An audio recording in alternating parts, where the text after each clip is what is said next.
सहनाववतु सहनौ भुनक्तु सह वीर्यं करवावहै तेजस्विनावधीतमस्तु मा विद्विषावहै। ओम शांति शांति शांति।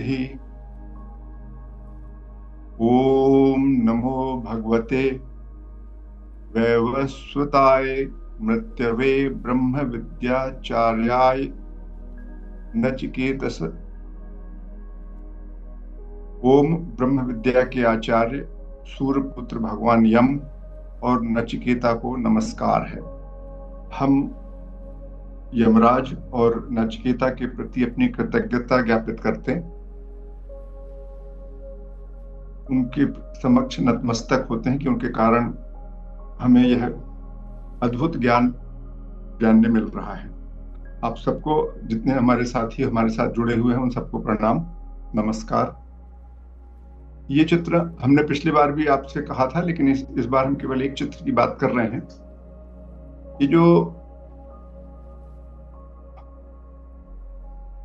कल्पना है हमारे दर्शन की, अद्वैत दर्शन की, उसमें कि ये बड़ा सा गोला है, ये ब्रह्म है, और ये इसमें जो हमने चारों तरफ जो लाइन बना रखी है, ये इस बात का द्योतक है कि चारों तरफ है। मतलब ये जो सफेद जगह खाली दिख रही है, ऐसा है नहीं, कहीं कुछ खाली नहीं है, सब जगह ये ब्रह्म ही ब्रह्म है।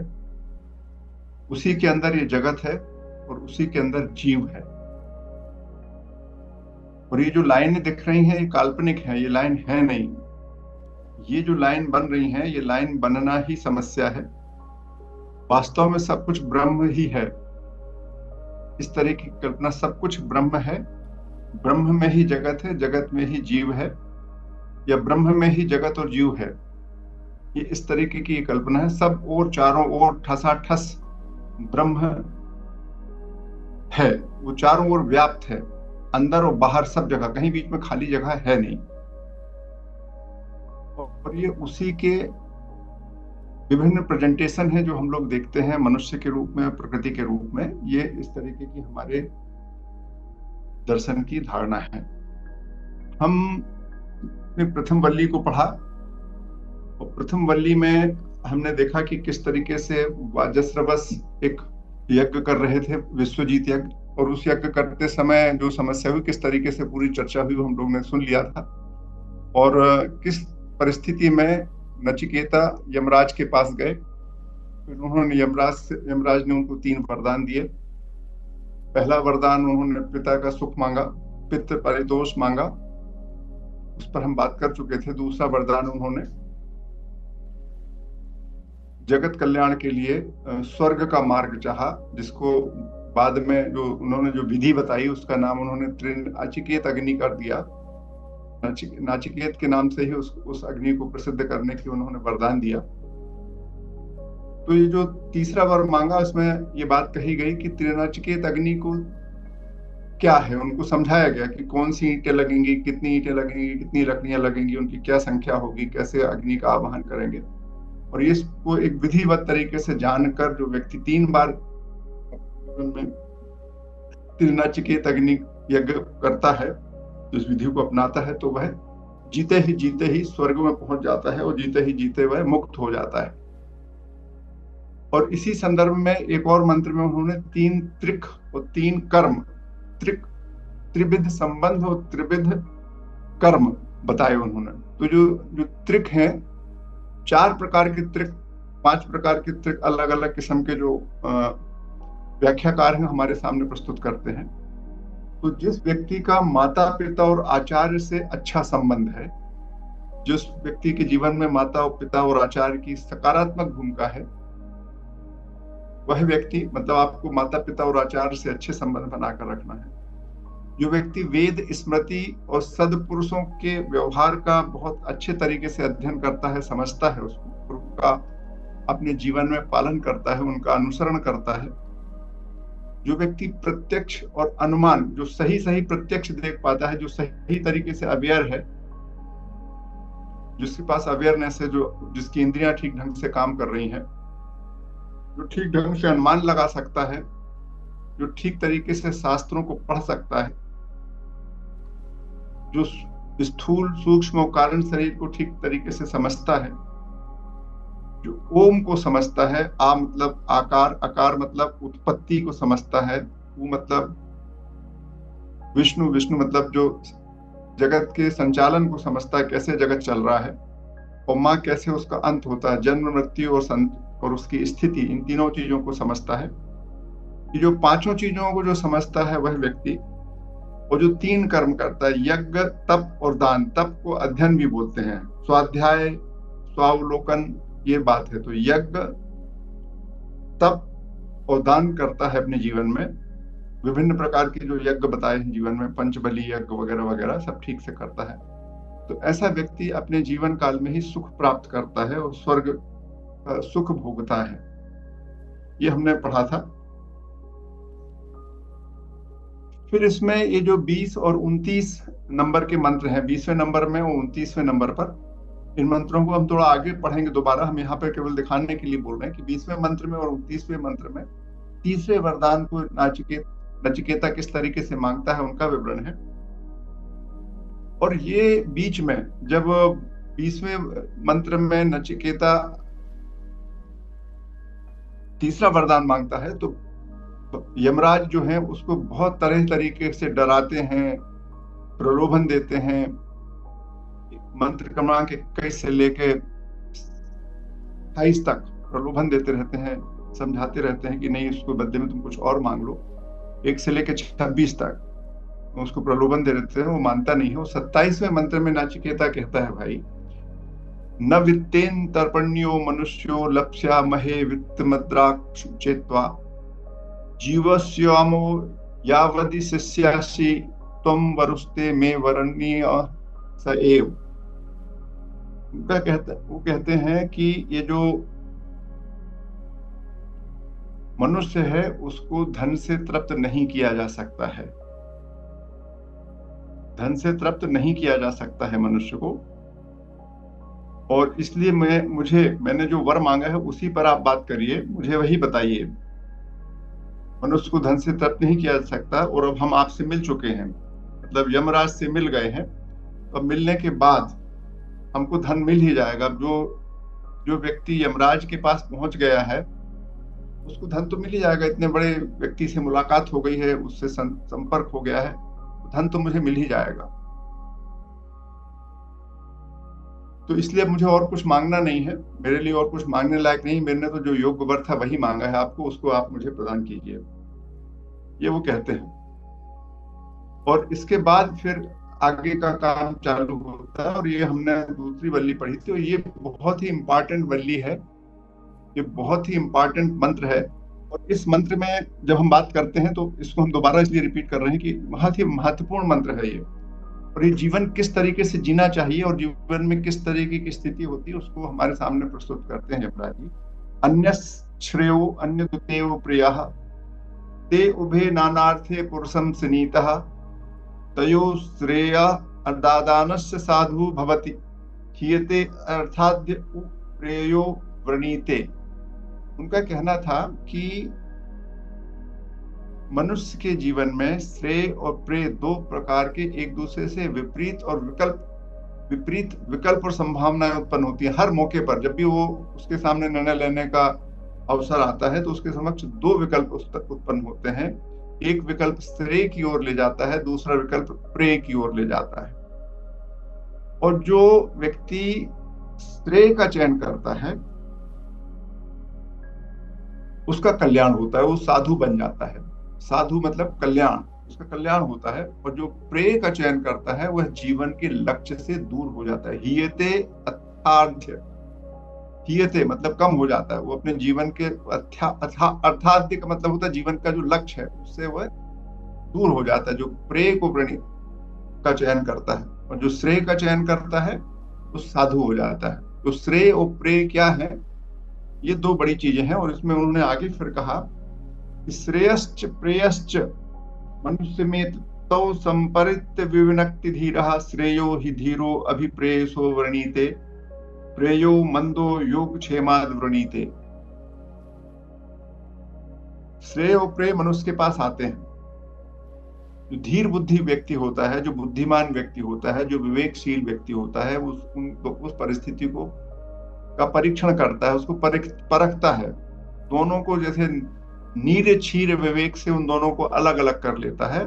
और फिर जो धी पुरुष होता है वो श्रेय का वर्ण करता है, किंतु जो मंद बुद्धि है वो योग क्षेम के लिए प्रेय का वर्ण करता है। तो ये योग क्षेम क्या है इसको भी समझना पड़ेगा। और गीता में इस योगक्षेमम वहम में हम ये कृष्ण जी कहते हैं, और हमारा लाइफ इंश्योरेंस कॉर्पोरेशन का ये ध्येय वाक्य भी है। कृष्ण कहते हैं आप मेरे शरण में आ जाइए तो हम आपका योगक्षेम, मेरा काम हो जाएगा। और योगक्षेम का मतलब होता है कि हम धन का अर्जन और उसकी संरक्षण, साधनों का अर्जन और साधनों का संरक्षण, इसको ध्यान में रखते हुए कि इससे मुझे क्या मिलने वाला है और जो मिल गया है उसको हम कैसे बचा के रखेंगे, इन बातों को ध्यान में रखते हुए मनुष्य, सामान्य मनुष्य प्रेय का वर्ण करता है। श्रेय और प्रेय के बीच का जो अंतर है उसको समझने की जरूरत है। जब आप समझेंगे तब आपको और तभी आप श्रेय का मार्ग ले सकते हैं कि श्रेय की क्या विशेषता है और प्रेय की क्या विशेषता है। और फिर उनका कहना है कि श्रेय और प्रेय में होता क्या है। तो असली में जो अविद्या के कारण हम श्रेय का चयन नहीं करते हैं, और ये विद्या और अविद्या जो है, दूर मेते विपरीते, दूर मेते विपरीते विसुचि अविद्या या न विद्येति गाता विद्या भी अपसिन नचिकेतसम मन्ये ना तुम कामा बहवो लोलपंथ। ये विद्या और अविद्या दो प्रकार की आपके पास जानकारियां होती हैं। आपका ज्ञान, आपके पास या तो विद्या होती है और अविद्या होती है, और एक दूसरे का विरोध करती हैं, और अविद्या के कारण हम श्रेय का चयन नहीं करते हैं और प्रेय का चयन करते हैं। और यमराज कह रहे हैं नचिकेता से कि तुम नचिकेता, तुम विद्यावान हो, ऐसा मुझे लगता है। तुम विद्या को जानना चाहते हो, तुम विद्यावान हो। तो जो नचिकेता का जो चरित्र आया हुआ है वल्ली 1 में, कि वो बहुत सारे लोभ लालच को छोड़ देता है, बहुत सारे संसार के सुखों को छोड़ने के लिए तैयार है, और वह केवल एकमात्र उसका लक्ष्य है आत्म तत्व को जानना। जब तीसरा प्रश्न करता है तो एकमात्र उसका लक्ष्य बचता है आत्म तत्व को जानना। आत्म तत्व जानने की जब आपके मन में एकमात्र इच्छा बचती है तब आप उसको जान पाते हैं। और यही यहाँ पर उन्होंने कहा था। इसके बाद ये जो छठवां मंत्र है ये मुझे बहुत प्रिय मंत्र है, और इसलिए मैं इसको बार बार आपके सामने लाता हूँ। और ये जो छठा मंत्र है, ना सांपरायः प्रतिभाति बालम प्रमाद्यत्यम वित्त मोहिनी मूढ़म अयम लोको नास्ति पर इति मानी पुनः पुनः वसम आपद्यते में न संपराय प्रतिभाति बालम प्रमाद्यंतम वित्त मोहिनी मूढ़म। जो ना संपराय, जो व्यक्ति परीक्षण नहीं करता, समझता नहीं है, पूरा ध्यान से विचार करने के बाद ध्यान नहीं दे पाता, और बाल बुद्धि से धन के लालच में, ये जो शब्द है धन के लालच में, उससे प्रभावित होकर जो कहता है कि जो कर रहा हूं केवल मुझे जो लग रहा है केवल यही संसार है, ये भौतिक संसार ही महत्वपूर्ण है, इससे भिन्न और कुछ है नहीं। और भौतिक संसार का मतलब जैसा मैं मानता, अयम लोकम अस्ति ना परह इति मानी, जो यह मानता है कि यही एक संसार है, अन्य दूसरा नहीं है। और संसार का मतलब क्या होता है? लोक्यते इति लोकः, जो आप देखते हैं वही लोक है। तो जैसा, और देखने का मतलब होता है आपका विचार है, आप कहते हैं मेरा विचार ही सही है। वह व्यक्ति जो है पुनः पुनः वसम आपद्यते में, वह यमराज कहते हैं वो बार बार मेरे वश में आता है। अब सवाल यह है कि बार बार वश में आता मतलब बार बार मृत्यु होती है। हमारा दर्शन कहता है मृत्यु अज्ञान है। अज्ञान यदि आपका दूर हो जाए तो आप मृत्यु से मुक्त हो जाते हैं। अज्ञान ही दुख का कारण है।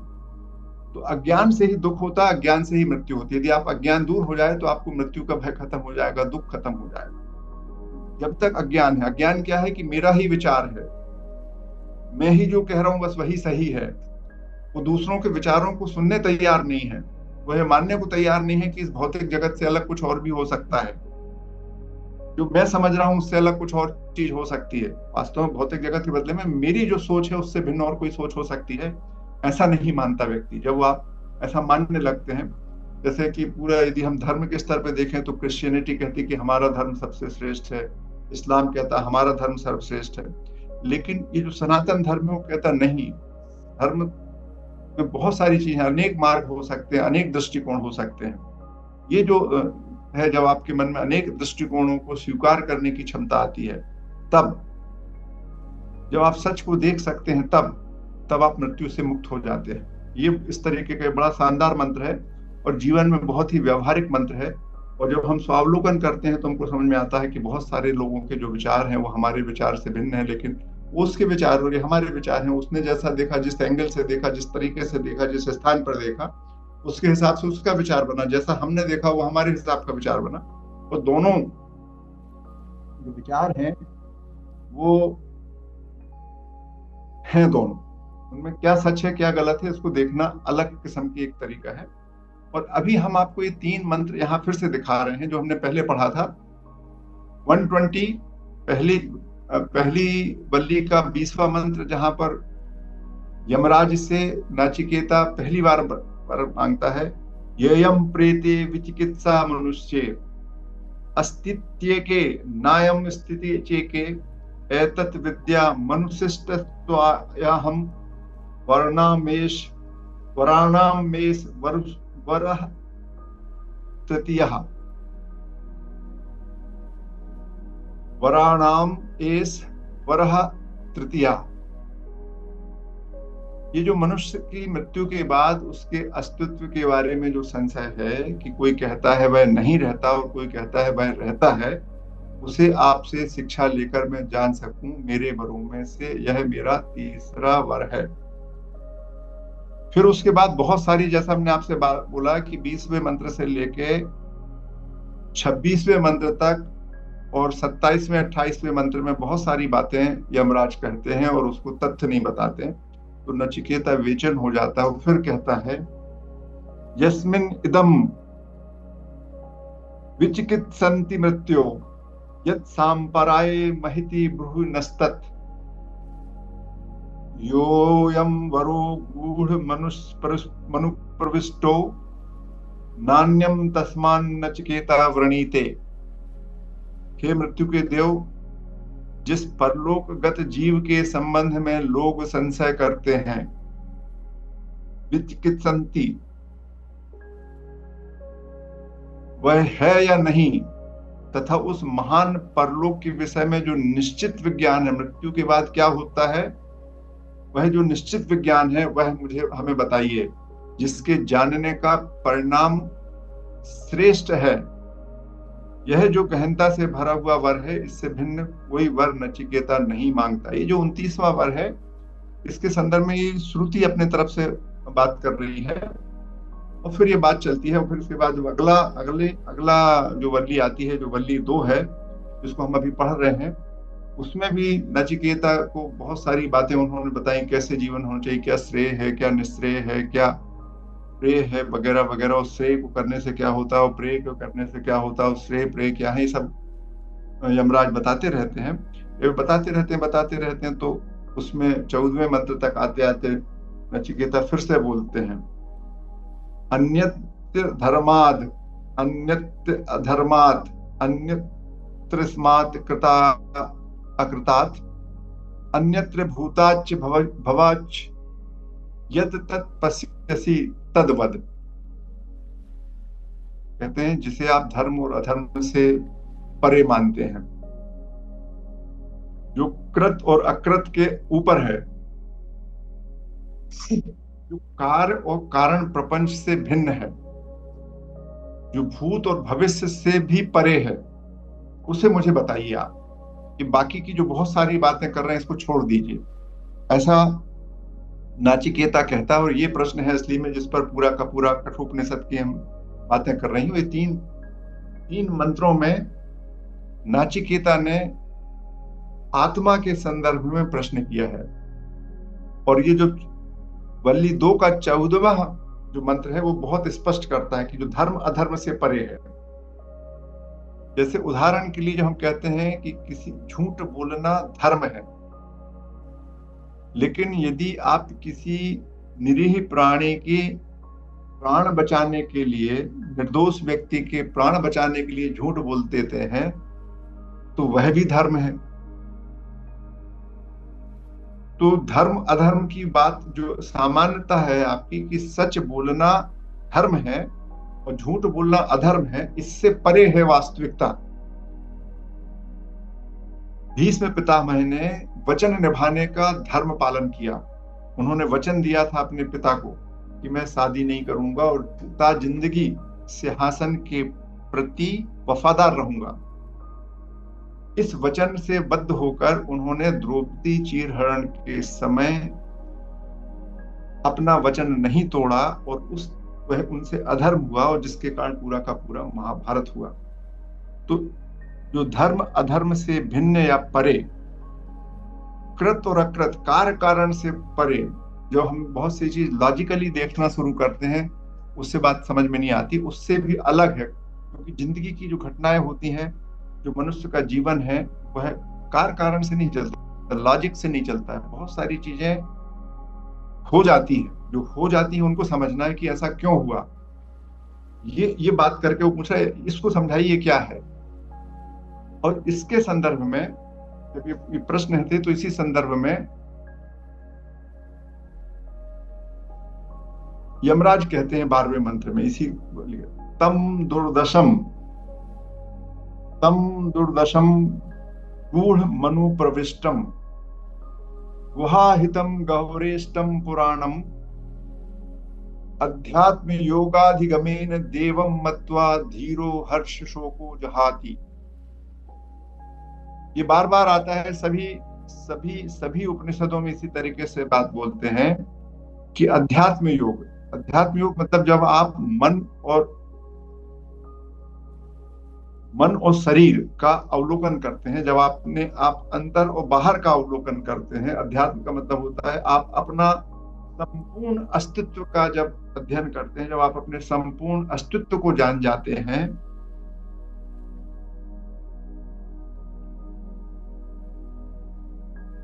और जब उस दुर्लभ दर्शन वाले तथ्य को समझ जाते हैं, सच्चाई को समझ जाते हैं, जो गूढ़ स्थान में छिपा है, जो गूढ़ है, इसलिए मैं गूढ़ स्थान में छिपा नहीं, जो गूढ़ है, जो क्लिष्ट है, जो आपकी बुद्धि का कारण है, जो बुद्धि जिसके कारण है, जो बुद्धि में स्थित है, जिसके कारण बुद्धि है, जिसकी फीलिंग आपको ऐसा लगता है हृदय में है, जिसकी फीलिंग आप हृदय में महसूस करते हैं, वो जो प्राचीनतम है, आपके जन्म होने से पहले से है, उसको जब आप जान जाते हो, उस सत्य को जब जान जाते हो, जो विवेकशील पुरुष उसको जान जाता है, फिर उसको शोक नहीं होता, हर्ष और शोक नहीं होता, हर्ष और शोक को वो त्याग देता है। ये बात है। और इसके बाद अब हम आपको 3 बहुत महत्वपूर्ण मंत्र हैं वल्ली 2 के, इन पर बात करेंगे। और इसके बीच में जो बहुत सारे मंत्र आते हैं कि किस तरीके से है कि उस सर्व वेदा यत् पद्मामनंती तपासी सर्वाणी च यद्वदंती, जिसके सभी वेद जिसके गुणगान करते हैं, जो ओम है, ओम इसका आलंबन है, जो न जन्म लेता है, न मरता है, न जायते म्रियते, 18वां मंत्र है। फिर हंता चेन मन्यन्ते हंतु, जो ये मानता है कि मैं मार रहा हूं, या जो मानता है कि मैं मर रहा हूं, दोनों नहीं जानते हैं। फिर एक तरीके से बहुत छोटा है, बहुत बड़ा है, वो महान है, वो अंदर है, वो बाहर है। इस तरीके की जो बहुत सारी बातें हैं, जो बैठे बैठे दूर तक जाता है, जो शयन करते हुए सबूर है, जो मद और अमद से, मदा मदम से अलग है। इस तरीके के जो बहुत सारे मंत्र हैं वो सब आते हैं 21वें मंत्र तक, लेकिन मैं 22वां मंत्र प्रतिनिधि मंत्र के रूप में आपसे बात कर रहा हूं। बड़ा अच्छा मंत्र है। अब जब हम स्वावलोकन करते हैं, हम आपसे बात करते हैं, तो हमें लगता है कि हमारे शरीर में, इस शरीर से भिन्न कुछ है। उसी बात को इन्होंने कितने अच्छे शब्दों में कहा, अशरीरम शरीरेषु अनवस्थेषु अवस्थितम महांतम विभुमात्मनम मत्वा धीरो न शोचति। शरीर का मतलब होता है क्षीयन्ते इति शरीर, जो जिसका क्षरण होता है वह शरीर है। और शरीरेषु मतलब बहुत सारे शरीर हैं, मेरा शरीर, आपका शरीर, जितने शरीर हैं, जितने जीव प्राणी हैं, उन सबके शरीर में तो अशरीरी है जिसका क्षरण नहीं होता है। अनवस्थेषु जो अस्थिर है, अनित्य है, मरने वाली, जो समाप्त होने वाली शरीर है, उसमें जो नित्य रूप में विराजमान है, जो महान और विभु है, जो बहुत बड़ा है और व्यापक है। महान कैसा है? व्यापक, सर्वत्र है, जो उसका जो साक्षात्कार कर लेता है वह धीर पुरुष शोक नहीं करता। फिर ये बात आई, तो अशरीरम शरीरेषु अवस्थेषु अवस्थितम महांतम विभात्मानं मत्वा धीरो न शोचति। ये फिर वही बात कही। तो ये आपको आपके स्वरूप का एक विस्तार से विवरण दिया उन्होंने, और इसके पहले बहुत सारे मंत्रों में विभिन्न जो पैराडॉक्सिकल लैंग्वेज में बात हुई है, और उसका एक मंत्र हमने आपके सामने पढ़ा, बाकी अपन पहले पढ़ चुके। अब अगला जो मंत्र है, ये भी मंत्र मुझे बहुत प्रिय है और इसलिए मैं इसको बार बार ले आता हूं और आप सबके सामने भी लाता हूं। ना अयम आत्मा प्रवचनेन लभ्यो। यह आत्मा जो है शास्त्रों के पढ़ने से प्राप्त नहीं होती है। न मेधिया, न मेघा से प्राप्त होती है। मेघा का मतलब होता है, भगवान शंकराचार्य ने मेघा का अर्थ बताया कि जब आप पुस्तकों का, ज्ञान का, बहुत सारे ग्रंथ हैं, उनको उनके अर्थ लगाने की जो क्षमता है वो मेघा कहलाती है। मेधा आपकी जो बुद्धि है, उसको जिसके माध्यम से आप चीजों को समझते हैं। न बहुना श्रुतेन, बहुत बार सुनने से भी समझ में नहीं आती। यम एव एस, वह केवल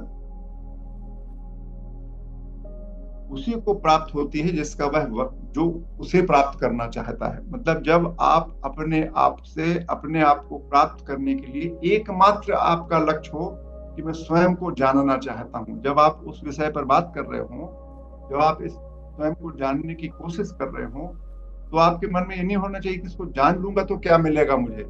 यदि जानने के परिणाम को जानना चाहते हो तो आपको जानने का परिणाम मिलेगा। अगर आप स्वयं को जानना चाहते हो तो आप स्वयं को जान पाओगे, क्योंकि स्वयं को जब आप जानते हो तो आपकी बहुत सारी जो धारणाएं हैं उनके वो विपरीत होता है, उनसे उनका वो खंडन करता है, उनका वो मंडन करता है। तो इसलिए जब आप कुछ प्राप्त करने के लिए, कुछ प्राप्त करना जो है वह तो आपका अनुभव ही है, क्योंकि जो आपको अनुभव है उसी को आप प्राप्त करना चाहोगे। जो आप जानते नहीं उसको तो प्राप्त कर नहीं सकते। तो आप सुख प्राप्त करना चाहोगे, आप शक्तियां प्राप्त करना चाहोगे, वो जब भी प्राप्त करना चाहोगे तो आपको नहीं मिलेगा। इसलिए ये बड़ा इंपॉर्टेंट है ये मंत्र। इसको मैं यम एव यमे वयश लिखा है, जो 3 शब्द हैं, यम एव और ऐशः, उसको उस एक को जो जानना चाहता है उसको वह आत्मा अपने, विवृणुते का मतलब होता है अनकवर करना। विवृणुते का मतलब होता है अनकवर। जब एक प्रेमी के बीच में, जब उनके बीच में कोई बंधन नहीं बचता तो एक दूसरे के सामने वो अपने आप को निवस्त्र कर सकते हैं ना। उसी तरीके का ये स्थिति है जब आत्मा अपने आप को जानने के लिए बिल्कुल उन्मुक्त हो जाती है, कुछ और नहीं जानना चाहती, तब वो अपने आप को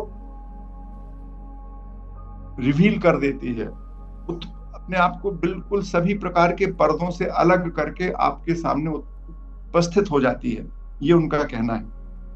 अब ये जो अगला मंत्र है ये बड़ा इंपॉर्टेंट मंत्र है, क्योंकि जो हमारी वैदिक शिक्षा है उस वैदिक शिक्षा में पात्रता और शर्तें बताते हैं कि आपको ये कैसे मिलेगी। आपको जो बीच में हम लोगों ने एक मंत्र पढ़ा था कि सूक्ष्म दृष्टि कैसे प्राप्त होगी, तो उस सब पे बात है यहाँ पर। और ये मंत्र है बड़ा इंटरेस्टिंग, और इस मंत्र को हम पढ़ते हैं। ये 24वां मंत्र है। ना अविरतो ना विरतो दुश्चरितान ना शांतो ना समाहिता ना शांत मानसो वापी प्रज्ञानेन माप्युन्यात्। उसको नहीं प्राप्त हो सकता जो अब तक दुष्कर्मों से विरत नहीं हुआ है। उसको भी आत्मा प्राप्त नहीं हो सकती जिसकी इंद्रियां शांत नहीं है। उसको भी आत्मा प्राप्त नहीं हो सकती जो एकाग्र चित्त नहीं है। उसको भी प्राप्त नहीं हो सकती जिसका मन शांत नहीं है।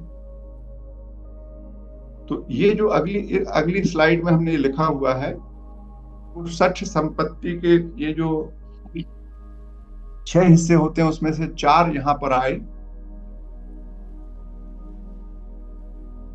न शांत न शांतम मनसो, मतलब जो मन, जिसका मन शांत नहीं, जिसका मन नियंत्रण में नहीं, उसको हम बोलते हैं शम। न अशांत, जिसकी इंद्रियां शांत नहीं, उसको हम कहते हैं दम, मतलब हमको इंद्रियों पे नियंत्रण होना चाहिए। न समाहित, संतुष्ट नहीं है। न अविरतो दुश्चरिता, ऊपरती ऊपर लिख दिया, मेरे हिसाब से उसको नीचे होना चाहिए था। जो व्यक्ति अपनी कमजोरियों से दूर नहीं हो पा रहा, अपने यहाँ वहां, जिसको हमारा आज जो आधुनिक समाज है या जो हमारे ग्रंथ हैं जिस बात को कहते हैं नहीं करना चाहिए और वो हम करते हैं, शराब पीने की बात है, सोने उठने की बात है, ज्यादा ठंडा गर्म खाने की बात है, जो कुछ भी जिसको हम लोग मानते हैं अनुचित है, जो निषिद्ध कर्म है, वो कर्म करने वाले व्यक्ति को हम कहते हैं जो करता है उसमें उपरति नहीं है। उपरति का मतलब होता है इनसे दूर होना। तो ये 4 शर्तें यहाँ पर आई हैं। और वो जो ना अयम आत्मा प्रवचने लभ्यो, ये श्रद्धा का विषय है। मतलब जब आप पूरे तरीके से सत्य को जानना चाहिए। श्रद्धा का अर्थ क्या होता है? श्राद्धंधा सत धार्यते इति श्रद्धा, जो सत्य को धारण करे वह श्रद्धा है। और हम लोग श्रद्धा का एक और अनुवाद कर देते हैं विश्वास। मैं श्रद्धा का अनुवाद करता हूं जो सत्य को जानने की क्षमता, वह श्रद्धा है। जब हम श्रद्धा पूर्वक, जब हम सत्य को जानना चाहते हैं तो हम सत्य को जान पाते हैं, तो ये श्रद्धा भी है। तो 5 में से श्रद्धा हो गई, शम दम उपरति, और ये हो गया लगन।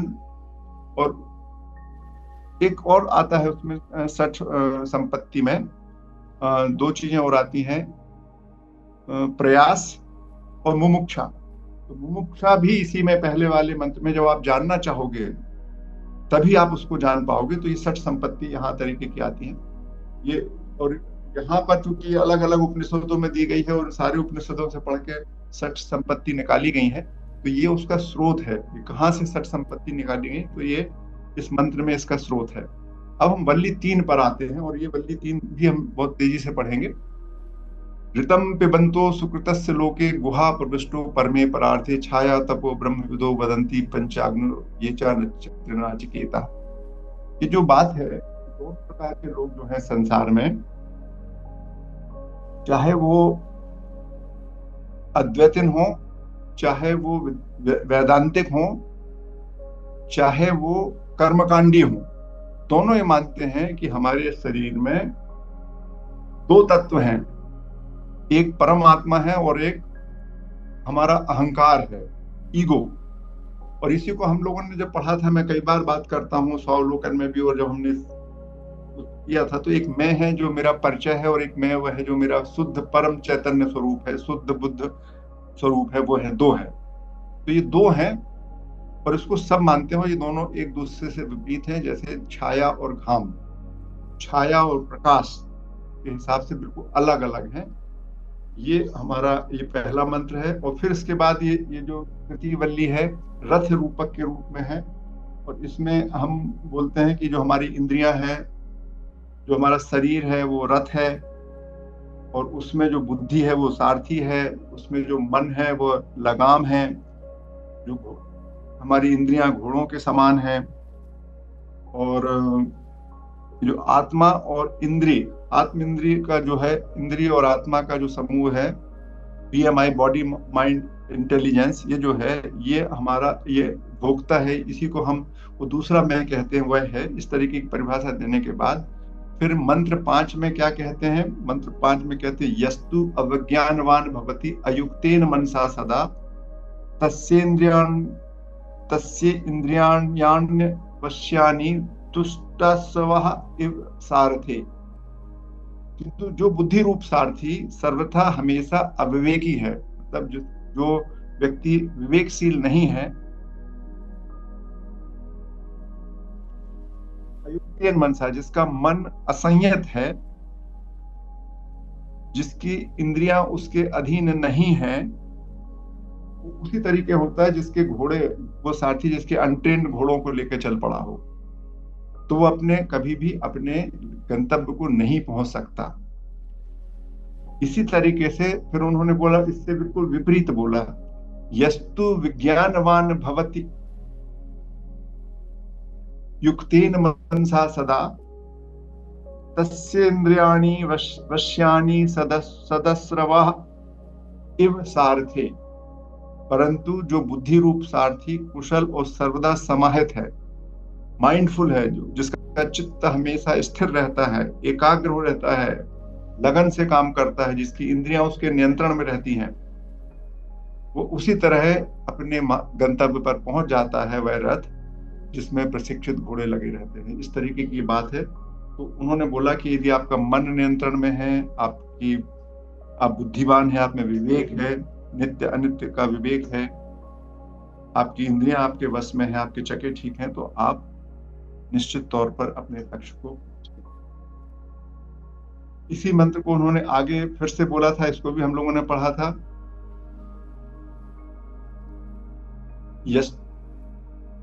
यस्तु,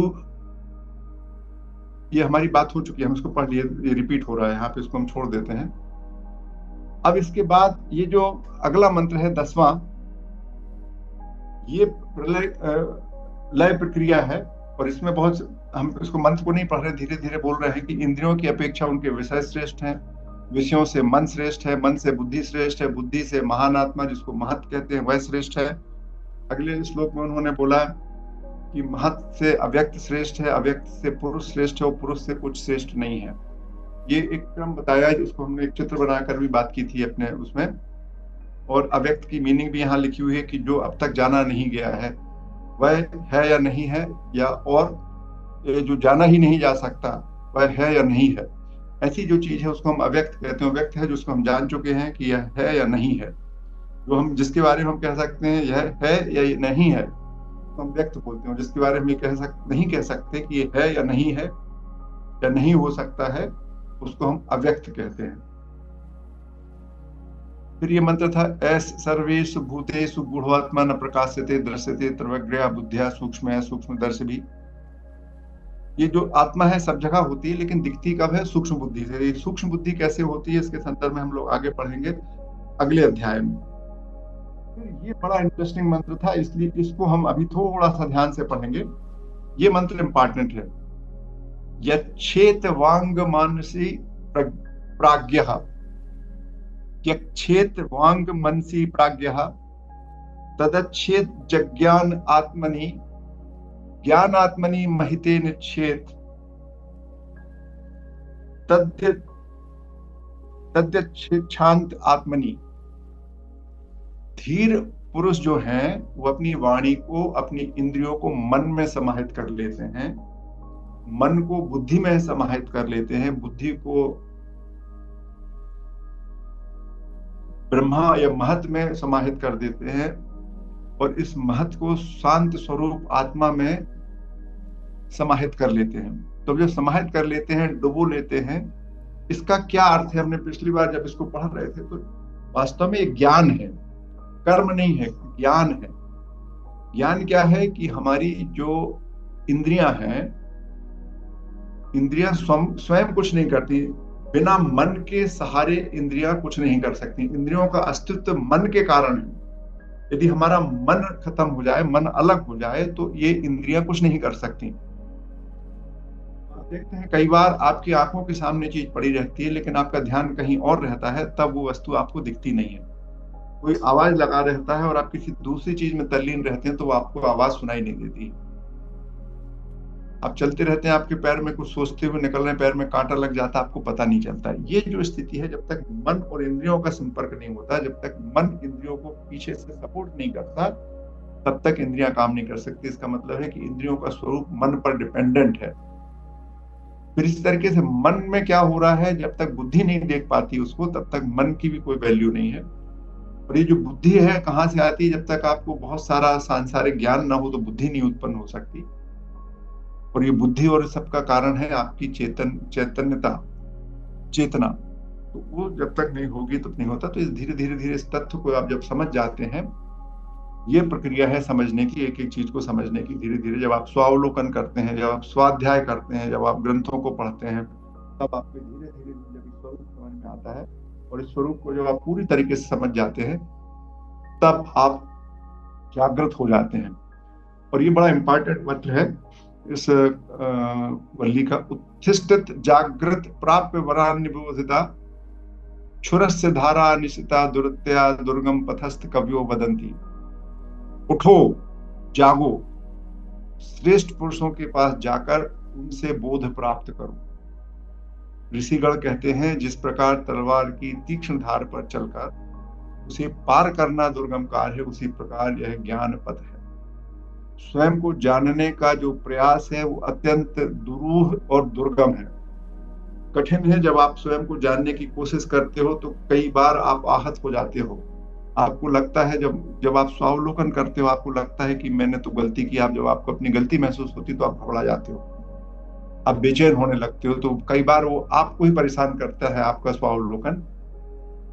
जब आप अपने आप को समझते हैं, जब आपको लगता है कि आपने कितने घृणित कार्य किए हैं, आपने क्या क्या जो नहीं करना था कर दिया, तब आप अपने आप से ही घृणा करने लगते हैं। तो जिस तरीके से आप छुरे पर चलते हैं, तलवार पर चलते हैं, तो आपके पैर पर चोट लगने की संभावना रहती है। इसी तरीके से जब आप स्वाध्याय करते हैं, जब आप स्वावलोकन करते हैं, तो आपको जब अपनी सच्चाइयां महसूस होने लगती हैं, जब आपका सच्चाई पर ध्यान जाता है, तो आप मतलब बिफर जाते हैं। जैसा देखा था, नचिकेता ने जब अपने पिता से बोला कि भाई मुझे कैसे ध्यान दोगे, और उसका संकेत समझ गए थे पिताजी कि हम पटांग गाय, यूजलेस गाय को दे रहे हैं, जीर्ण शीर्ण गाय दे रहे हैं, उससे कैसे स्वर्ग मिलेगा। जैसे ही उनको ये बात समझ में आता तो वो भन्ना जाते हैं, क्रोधित हो जाते हैं। ऐसा आपके साथ भी होता है, जब आप अपनी सच्चाई को समझ जाते हो तो आप बिल्कुल डिप्रेस हो जाते हो। इसीलिए उसको बोलते हैं। तो बड़ा आप अपनी भी, आपको स्वयं को हानि होने लगती है। और फिर ये धीरे धीरे समझ में आता है, लंबा रास्ता है, वो कष्टप्रद रास्ता, आड़ा टेढ़ा भी है और सकरा भी है। सकरा भी है, आड़ा टेढ़ा भी है, और ऊंचाई पर भी है। इस तरीके का ये मार्ग है। उस पर चलने के लिए आपको मेहनत करना पड़ती है, इसके लिए दृढ़ संकल्प की आवश्यकता होती है, और आपको मन आपका मजबूत होना चाहिए। और आप जब इसको करते हैं, जब आप पहुंचते हैं उस पार, तब आपको एक खुला आकाश मिलता है। ऐसी फीलिंग हमारे विद्वानों ने कही है।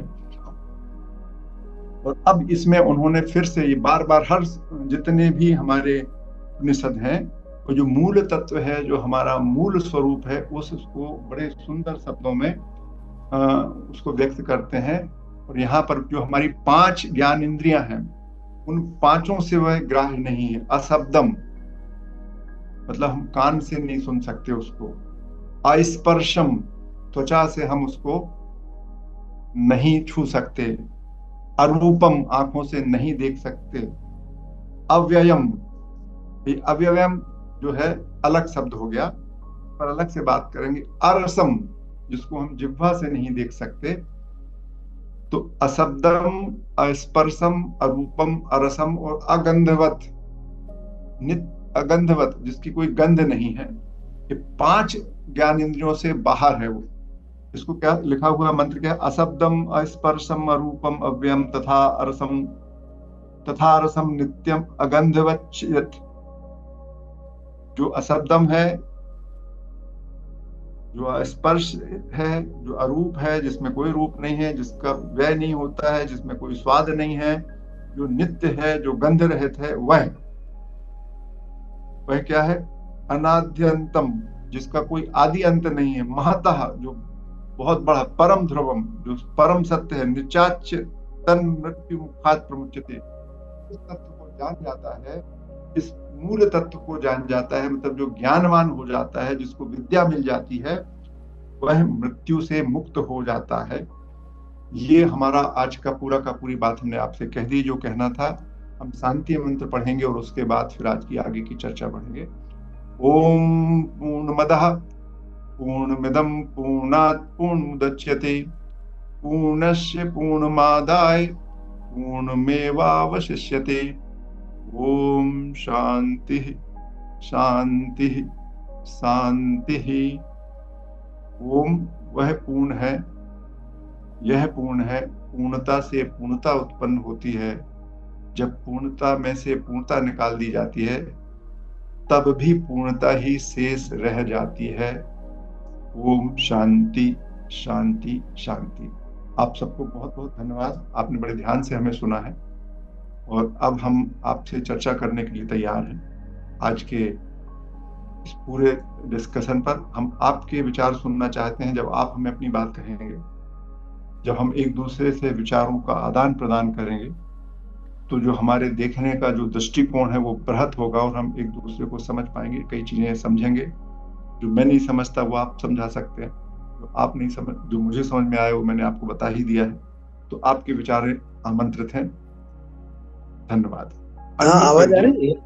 आ रही। अभी जो आपने एकदम आखिरी का जो एक दोहा पढ़ा, सबसे लास्ट वाला, अभी तुरंत जी जी, शुरुआत से लेते आए आप, और ये एकदम अंतिम वाला जो था ये एकदम पूर्ण था। हाँ, तो पूर्णता वाला ये जो शांति पाठ है ये नहीं, इसके पहले वाला। हाँ। तो क्या वहां जाकर भी व्यक्ति जो है वो ईश्वर में विलीन हो जाता है? मतलब फिर कुछ शेष नहीं रह जाता है ये जो उसके? आखिरी मंत्र था, जो जिसको हम बोलते हैं, उसको हम आपको फिर से पढ़ के सुना देते हैं। हाँ हाँ हाँ। अशब्दम अस्पर्शम अरूपम अव्ययम तथा रसम नित्यम अगंधवच्च यत् अनाद्यंतम महतः परम ध्रुवम निचाच्य तन मृत्यु मुखात प्रमुच्यते। ये जो हमारे ब्रह्म तत्व की जो परिभाषा है, जब आप समझ जाते हैं और जब यह समझ जाते हैं तो फिर जो जगत है, प्राणी है, वो सब एक हो जाते हैं। जैसे देखिए, समुद्र में जब नदी मिलती है जाकर, तो समुद्र में जब नदी जाकर मिल जाती है तो समुद्र में जाने के बाद नदी का कोई अस्तित्व रहता है क्या? विलीन हो जाती है। विलीन हो जाती है। तो जब हम ज्ञान स्तर पर, नॉलेज लेवल पर, जब हम कोई चीज स्पष्ट हो जाए कि मेरे और आपके बीच में कोई अंतर नहीं है, मतलब यदि हम ये देखें कि हमारा जो हाथ का कंगन है 50 ग्राम का, वो गले का हार 50 ग्राम का है ना? अब दो भाइयों के बीच में बंटना है तो उनको कोई बहुत दिक्कत नहीं होगी। वो कहेंगे चाहे कंगन दे दो चाहे आप हार दे दो, दोनों 50-50 ग्राम स्वर्ण है। तो जब आपको ये पता चल जाएगा कि रूपला जी के अंदर वही चेतना है, मनोहर दुबे के अंदर भी वही चेतना है, कुत्ते में भी वही चेतना है, गधे में वही चेतना है, तो फिर आप उससे कैसे झगड़ोगे? विवाद का कोई कारण नहीं है। हाँ, विवाद का फिर कोई कारण नहीं है, और श्रेष्ठता और निम्नता का भी कोई वो नहीं है कि तुम समाप्त हो जाती है। हाँ, जिस दिन आपको ये अंडरस्टैंडिंग हो जाए कि मेरे और आपके में जो मूल तत्व है वो एक ही है, we are made of gold, उस दिन सारी समस्याएं समाप्त हो जाती हैं। छोटे बड़े का सारा भेद खत्म हो गया, सब कुछ समाप्त हो जाता है उस दिन। छोटे बड़े का, दुख सुख का, सब समाप्त हो जाता है। तो इसको अपन कह सकते हैं एकदम पूर्णता की ओर, शिखर की तरफ गया आदमी। हाँ, तो ये अल्टीमेट यही है। तो ज्ञान जो है, इसी को कहते हैं, आप अपने स्वरूप को जानने को ज्ञान कहते हैं, उसी को विद्या कहते हैं। और इसके विपरीत जो कुछ भी जाना जाता है वो अविद्या कहलाती है, अज्ञान कहलाता है, विज्ञान कहलाता है। नेगेटिव स्वयं को जानने को विद्या, प्रज्ञान या ज्ञान कहते हैं। जी नवकांत जी, बहुत अच्छी व्याख्या रही आज की, बहुत सुंदर रही। Thank you. आज हम लोगों ने 60 में की ना। नवकांत जी नमस्ते जी। नमस्कार। आपने बहुत ही सुंदर समझाया है साहब जी। मेरा इसमें जो बीच में एक आया था श्रद्धा का शब्द, तो श्रद्धा को आपने जो सत्य के लिए बोला है वो भी सही है। सत्य, श्रद्धा जो शब्द होता है वो दो सत्य, सत्य और धारण, धा से धारण और श्र से सत्य। सत्य का मतलब होता है सत्य और धा से धारण।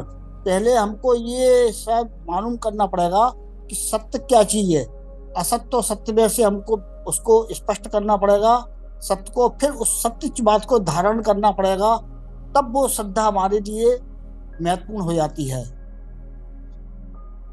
बिल्कुल, आप कहें धा का अर्थ होता है धी, धी भी होता है, धी का मतलब बुद्धि होती है। तो सत्य को हाँ जानने की बुद्धि श्रद्धा होती है। तो हाँ, जब आप सबको सत्य, जानने की बुद्धि भी, और फिर उसको हमको स्वीकार करना। हाँ, तो जब आप सत्य को जान जाए तो श्रद्धा का मतलब ये नहीं होता कि विश्वास करना है किसी चीज पे, उसको हाँ समझना है, जानना है, सच को हाँ जानना।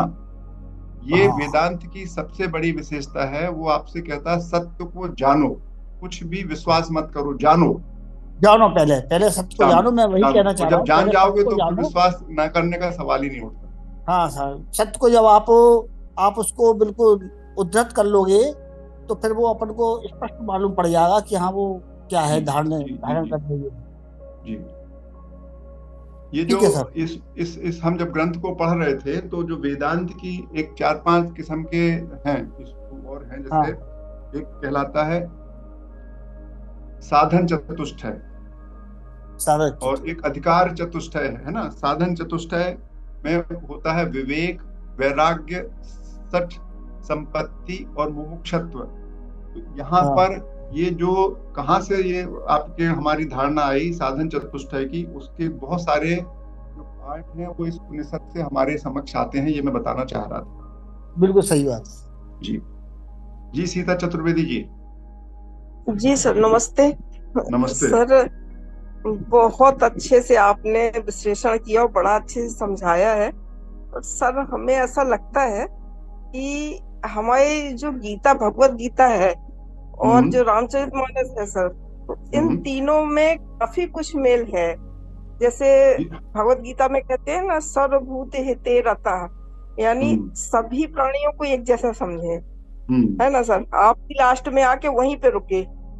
हाँ और जैसे गोस्वामी जी भी कहते हैं कि बिन पद चले सुने बिन काना, कर बिन करम करे विधि नाना, और आनन रहित सकल रस भोगी, बिन वाणी वक्ता बड़ जोगी। तो आपने भी लास्ट में आके वहीं रोका।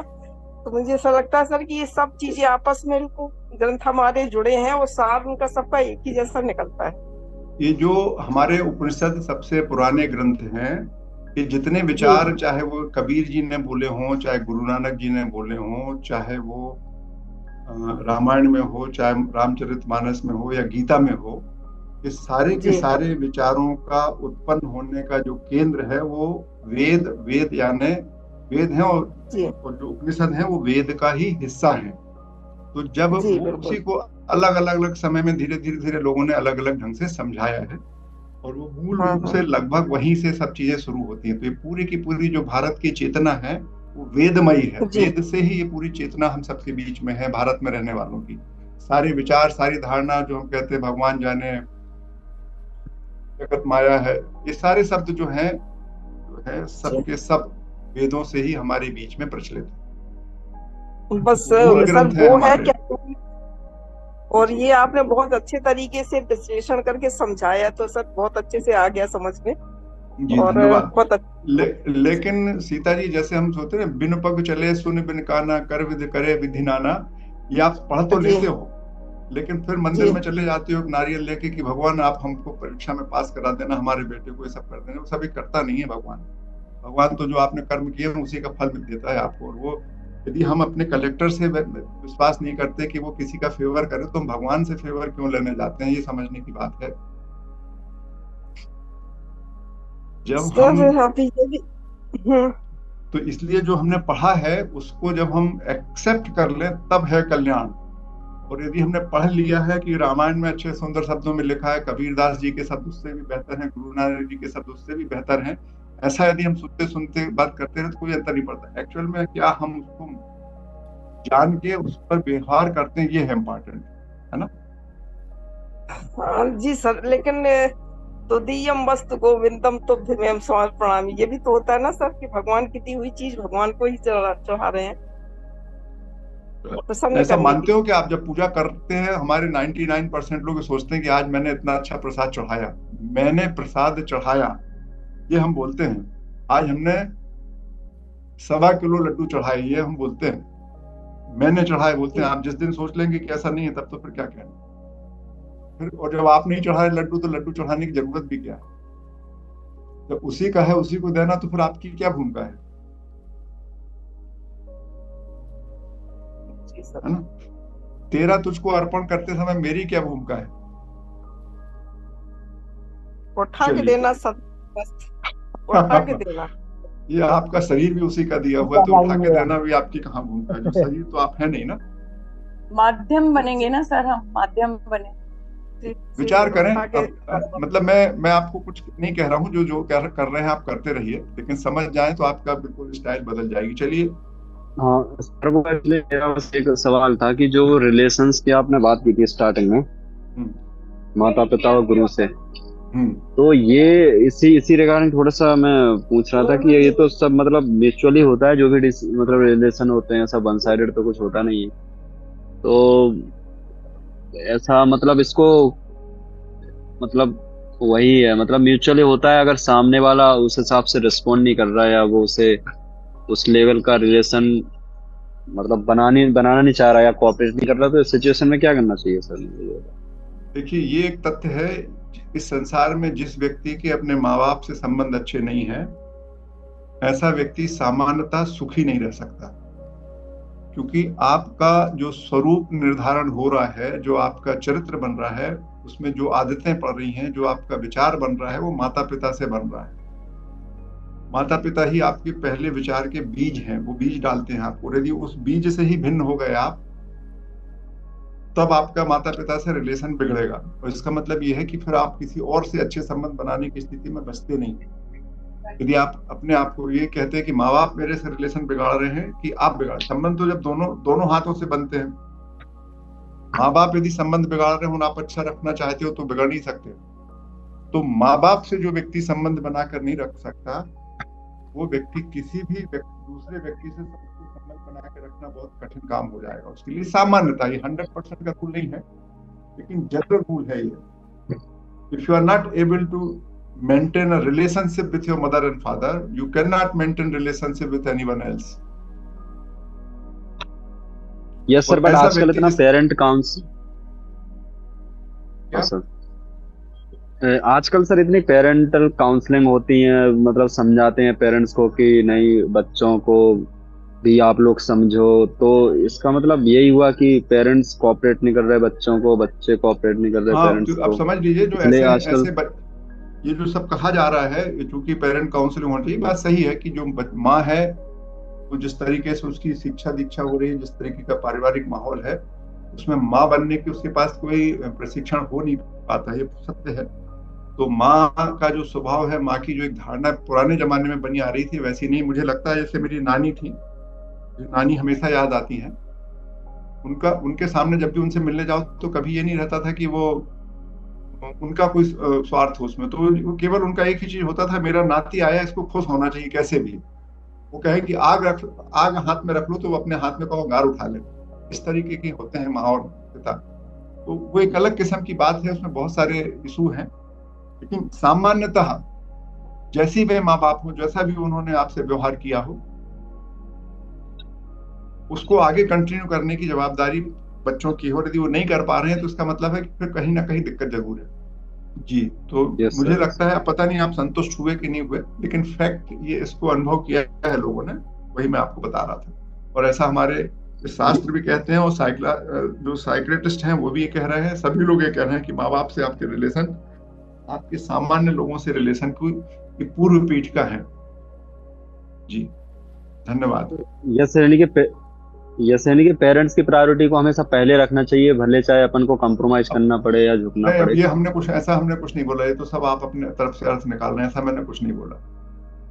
पेरेंट की प्रायोरिटी किसी ना किसी को तो झुकना पड़ेगा सर। ये इस तरीके का कोई इंस्ट्रक्शन हम आपको नहीं दे रहे हैं, बट सर किसी को तो झुकना पड़ेगा सर, क्योंकि झुकना मतलब झुकना शब्द नहीं आता कहीं। यदि अच्छे संबंध में कोई किसी के सामने झुकता नहीं है। झुकना तो अपने आप में परेशानी है। क्यों झुकना? प्रेम करना है। हाँ sir, but thought synchronisation possible नहीं है सर। अगर मतलब यदि आपके माँ बाप से थॉट नहीं मिल सकते, तो किसी और से मिलना बहुत मुश्किल है। जिनने आपके थॉट शुरू किए आपके जीवन में, आप उन्हीं से नहीं मिला सकते, तो फिर किससे मिलाओगे? तो फिर आपको समझ में आना। वही जो हमने आपको पढ़ा था ना, एक छठा मंत्र पढ़ के सुनाया था, जो बड़ा मैं बार बार कहता हूँ, वो छठा मंत्र यही है। छठवां मंत्र जो है, द्वितीय उसका, न संपराय परायः प्रतिभाति बालम प्रमाद्यंतम वित्त मोहनम मूढ़म अयम लोको नास्ति। तो वित्त मोहने मूढ़म, आप अपने स्वयं के लाभ हानि के चक्कर में दूसरे विचार को नहीं मानते, जिससे आपको लाभ बुरा उसी को आप सही मानते हैं, इसलिए समस्या होती है। आप अपना देखते हैं, जब आप समग्र देखेंगे तो समस्या खत्म हो जाएगी। इसका ना सांप्रदाय प्रतिभाति बालम, जो जानबूझ के, बालम नहीं है इसलिए में स्वार्थी बुद्धि है कि आप अपने तरफ से अपने दृष्टिकोण को ही श्रेष्ठ मान रहे हो, अपने लाभ को ही श्रेष्ठ मान रहे हो, जो आपको अच्छा लग रहा है उसको श्रेष्ठ मान रहे हो, तो माँ बाप और बाकी सबके विचारों को आप नीचे डाल रहे हो। चलिए, थैंक यू राहुल। इसके आगे बोलने से कोई मतलब नहीं, आपको समझना पड़ेगा। सर, मेरा राहुल जी के क्वेश्चन से ये क्वेश्चन था आपसे, यानी कहना चाहिए कि जिज्ञासा थी कि यदि हमें माता पिता से ही हम बने हैं और माता पिता के ही हमारे अंदर गुण है, तो उनसे ही हमारी क्यों नहीं पटेगी? वही, जब कभी कभी परिस्थितियां ऐसी हो जाती हैं, क्योंकि जब हमारा स्वयं का वयस्क होते होते हमारा ईगो इतना बड़ा हो जाता है कि हम अपने आप को माँ बाप से श्रेष्ठ मानने लगते हैं, हम अपने हितों को माँ बाप के हित से ऊपर रखने लगते हैं, तब ये समस्या पैदा होती है। और ये स्वावलोकन करेंगे तो आपको समझ में भी आएगा, जब आप इस पर विचार करेंगे गहन क्यों होता है ऐसा, तो आपको समझ में भी आएगा बहुत सारा। Thank you. और ये कथन अपने आप में आपको बहुत दर्द देता है कि मेरे माँ बाप से पढ़ नहीं रहे, इसका मतलब मेरी गलती है। ये सोचना ही आपको बड़ा बुरा लगता है, क्योंकि हम तो मान बैठे कि माँ बाप बेवकूफ हैं, है ना। तो चलिए, तो मुझे लगता है कि हम सबकी बात पूरी हो गई, और आप सबको बहुत बहुत धन्यवाद।